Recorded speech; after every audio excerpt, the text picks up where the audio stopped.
Hello friends, ನಾವು ನಮ್ಮ ಗೆಳೆಯರು ಸೇರಿ ನಮ್ಮ ಹೊಲದ ಕಡೆ ಸಾಗುತ್ತಿರುವಾಗ ನಮ್ಮ ಹೊಲದ ಪಕ್ಕದಲ್ಲಿ ಒಂದು ಮಂಗವನ್ನು ಮರದಿಂದ ಕೆಳಗೆ ಬಿದ್ದು ಮೃತಪಟ್ಟಿತು.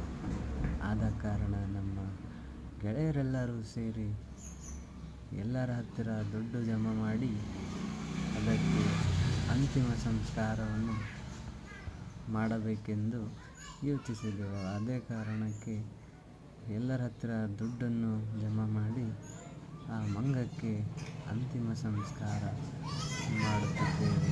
ಹಾಗೆ ತಮ್ಮಲ್ಲಿ ಕೇಳಿಕೊಳ್ಳುವುದೇನೆಂದರೆ, ತಾವು ಎಲ್ಲಾದರೂ ಮಂಗವನ್ನು ಸತ್ತಿದ್ದರೆ, ಮೃತಪಟ್ಟಿದ್ದರೆ ಹಾಗೆ ನೋಡಿ ಅದನ್ನು ಬಿಡಬೇಡಿ, ಅದನ್ನು ಅಂತಿಮ ಸಂಸ್ಕಾರವನ್ನು ಮಾಡಬೇಕು. ಇದು ನಮ್ಮ ಹಿಂದುತ್ವದ ಒಂದು